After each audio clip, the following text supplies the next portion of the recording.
Okay, so good morning, everyone, and I hope you're all keeping well. So, for me to kick off, I really think it's important that we all try and get our heads around actually what we think or consider agri-digitalisation is. And we know there's increased amount of agri-data being generated, and we know there's advances in processing art and artificial intelligence. And we're really trying to transition the agri-food and bio-based sector by connecting to this data, digitizing it, processing it, and then to be able to react and use it as a decision support tool. And we know that for this to happen, there needs to be increased governance and strategic development, addressing of key challenges and addressing of skills and jobs development and a whole range of issues. This is important for all the policymakers, Department of Agriculture, and our agencies, and also for the primary producers and actors all across the chain. The big things we have to deal with are natural capital, productivity and sustainability in agriculture, and really the physical, biological and technological and innovation development all across the sector. And agri-food tech is a broad church, as we can see here in this diagram, and digitalisation must fit in amongst all of that. So what I want to cover today really is speaking a little bit about the knowledge base that's required, the uptake of technologies that I know, for example, Ethan will go into a little bit more detail on, the enabling environment that we need to put in place, and also the importance of the context for introduction of technologies. So Ireland has quite a considerable amount of activity already in place on digitalisation. We know that we have strategically in either agri-food research and innovation agendas or the broad science, technology and innovation agenda for Ireland picked up on agri-digitalisation. And this has meant quite a significant investment in infrastructure, either through Enterprise Ireland, Science Foundation Ireland, or the Department of Agriculture, in the human capacity around agri-digitalisation and in infrastructure, either in, for example, Vista Milk or the Consus project, or either in the sort of digital innovation hubs that have been put in place through Nova UCD or PACE by TSSG or the Agri-Tech Centre of Excellence in Tralee. All of these are infrastructure to help us. But we've seen significant investment on the finance side. The NTMA and ISAF aligning with Finisterre Ventures, or Enterprise Ireland AIB aligning with the Yield Lab.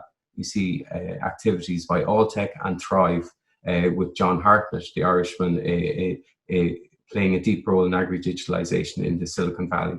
So it's quite significant investment going on.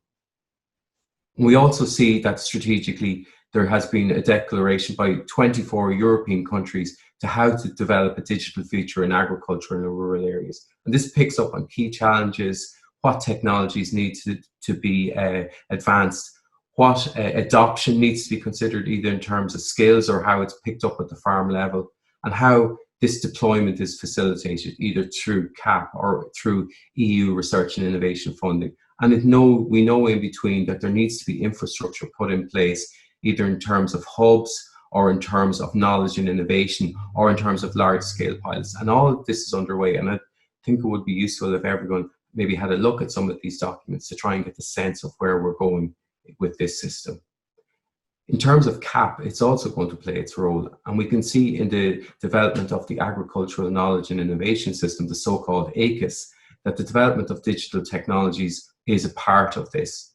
So what we want to do is try to capitalize on the potential of digitalization across all the 9 CAP objectives. And the fundamental ideas or challenges that need to be addressed are really around data usage, the commercial success, technology uptake, and the social development. And what the need is for the Department of Agriculture is to be able to describe a strategic outlook and how technologies will be uptaken in the areas of agriculture and the rural economy.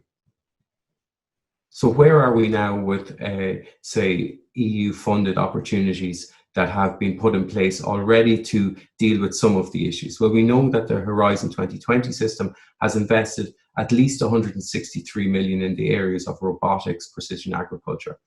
There'll be discussions this morning on how cascade funding has been put in place through smart agri-hubs, but also other projects like AgRobo Food and Demeter.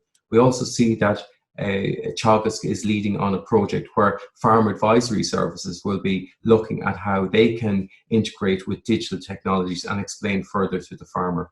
And we know that the funding system in the future will not only develop the knowledge base, but will also look to scale up and pilot and demonstrate activities. And the Digital Europe programme with a 9.2 billion fund will be very important in this area.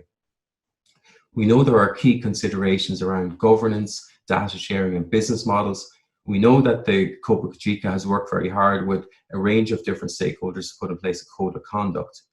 And we know that if we don't address these significant social issues, that it will hamper agri-digitalisation uptake. So I think it's very clear that when we're developing technology, we need to have a clear eye on the non-technological issues associated with agri-digitalisation, so that we don't come unstuck along the way with not dealing with some of the social issues that may be associated. So what the Department of Agriculture is involved in, and this will involve stakeholders such as Science Foundation Ireland and Enterprise Ireland, the Department of Business, Enterprise and Innovation, and other actors across and of course Teagasc across the system, will be trying to align EU policy with strategic actions that will happen nationally, be it the CAP strategic plan or ACIS development or the national digital strategy, with a whole range of agri measures. Some are in place already around the digital innovation hubs, as mentioned. Some are in public-private partnerships where already we have key academic and research organisations in tandem with industries such as Vista Milk or BioOrbic or the Consus project. But we also see the need now to understand that there's a lot of different types of technology in play. How can we combine these all together to deliver a service for the farmer that's usable, that's user-friendly, and that makes a difference in terms of productivity and sustainability? We also know that from the Department of Agriculture's point of view, e-governance, for example, the LIPUS upgrade or use of data that the department has or generates, and how this can be better used. And how can we develop knowledge transfer or farm advisory or even EIP agri-operational groups to develop on digitalisation? And then the broader system. Obviously, broadband needs to be addressed, but regional strategies need to take into account, well, what will different agricultural and rural areas need in the different parts of Ireland where there's different types of activities being undertaken. Education, training and skills will be important, access to finance, entrepreneurship. And this involves partners beyond DAFM on the public side and obviously the private partnership. So there's five main things that we would like to discuss with stakeholders across the public and private system to better develop agri-digitalisation. And this is something we'll be developing further under our CAP ACIS policy process.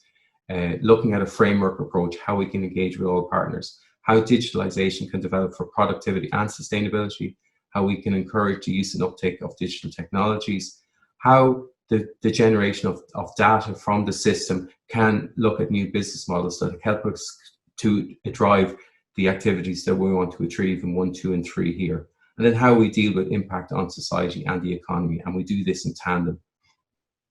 So from our perspective, and this is kind of my leaving comment for today, is if we have stakeholders who are looking at the development of agri-digitalisation, they really need to think of it within a context of what are the key challenges facing the industry, either on the productivity or the sustainability side. And to think of it within this framework. It's not business as usual, it's where farming and agriculture and all our stakeholders and the processing industry need to go in the future. And this is the key challenge for us. So I'd like to just give you this frame for your considerations, and it'd be interesting to hear of the developments. So thank you very much. Thank you very much, Patrick. That was really interesting. There's several queries coming in from participants regarding the slides, and so just to let you know that afterwards we'll work with the speakers to make the slides available to you through the ASA website, TSSG and other social media platforms. And also the webinar is being recorded too, so we will make that available to you afterwards, because I know across the 3 presentations there will be lots of content. So Patrick, that was an excellent start and an overview to the session, not just this morning but to the session later on today. also. So thank you very much for that. Just quickly before I pass over to Ethan, there's a lot of activity in this area, and I know it's relatively new, but in terms of how we compare maybe with other countries across, the EU or the world, what would your impression be in terms of how Ireland is performing, both in terms, we'll say, of funding into the area and we'll say maybe commercialisation of some of the initiatives that are underway?